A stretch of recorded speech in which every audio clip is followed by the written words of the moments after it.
I didn't flinch when she said it. "I'm replacing you," she told me like she was commenting on the weather. Her voice carried the arrogance of someone who'd already celebrated the victory. I simply nodded, set my pen down, and walked out of the boardroom I designed from the ground up. She thought my silence was surrender. It wasn't. It was the sound of a fuse being lit. I'd mentored her not out of weakness, but because I believed she was loyal, sharp, underestimated, hungry. I saw pieces of my younger self in her ambition. I opened doors for her at the family company, walked her past gatekeepers who once laughed in my face, taught her how the numbers breathed, how the investors panicked, how the market could be manipulated with timing and tone. She called me a brother. Her father toasted to the family's future under us both. I should have realized their smiles were rehearsed. It started with a missing file, a tiny financial sheet she claimed was lost. But numbers don't disappear on their own. People make them disappear. Then came the whispers, the locked office conversations when they thought I'd already left. Her boss, an outsider I never trusted, began visiting after hours. Her elite lawyer lurked around like a vulture waiting for a corpse to drop. The real moment, though, was her email. The one she mistakenly forwarded to me at 2:13 a.m. Subject line: "After we remove him, we can restructure everything." Remove, not demote, not transition. Remove. That's when the pain vanished. Revenge is an anesthetic. I didn't confront them. I didn't argue. I didn't defend myself. I observed. 3 weeks of silence. 3 weeks of letting them think I was oblivious, defeated, aging out of relevance. Meanwhile, I moved in shadows. I transferred silent voting rights from dormant stakeholders, people they forgot existed. I collected every financial discrepancy they'd buried. I traced the fraudulent bonuses her boss funneled to offshore accounts. I found the falsified invoices her father approved when he thought no one was checking. And the best part? I didn't need to create a scandal.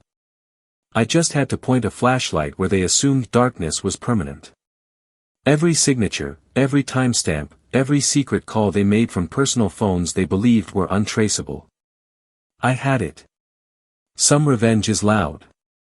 Mine was administrative. When she told me I was replaced, she believed she owned the narrative. She had no idea that at 3:45 that same morning, a secure file landed on the desks of the federal auditors, the tax authority, our shareholders, and my personal favorite, the board's internal ethics committee. Her boss's financial crimes, front page. Her father's misuse of company funds, attached and highlighted. Her own emails conspiring to push out original shareholders, time-stamped, cross-referenced, irrefutable.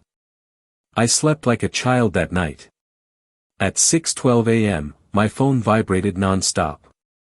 When I woke, the notifications filled the screen like confetti. 85 missed calls from her father, 25 from her boss, 185 from her lawyer.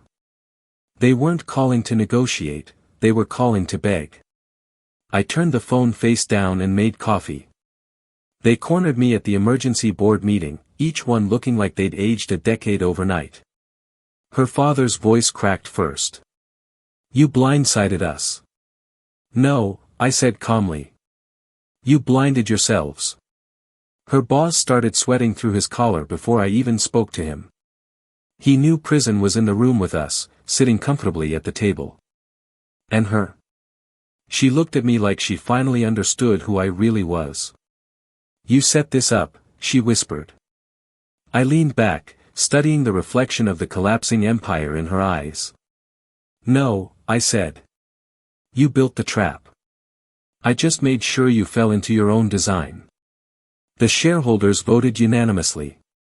Her boss, terminated and reported. Her father, stripped of authority and placed under investigation. Her, removed from every role she thought she'd secured. And me, reinstated with more power than I ever wanted, but fully prepared to use. She didn't cry. She didn't scream. She just stared as the realization washed over her.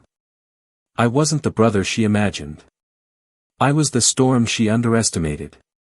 After the meeting, she followed me into the corridor. "You ruined us," she said, voice trembling. I stopped, turned, met her eyes with a calmness she once mistook for softness. "No," I corrected. "You ruined yourself the moment you decided I was expendable." She looked small for the first time since I met her, a toppled queen without a kingdom. As I walked away, her lawyer called again.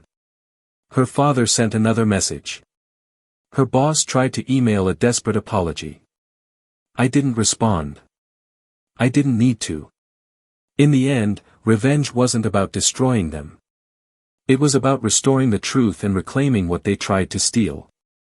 And as I stepped out of the building I built into the morning sun, one final thought settled in my mind like a calm, satisfied breath. I don't fight for power anymore.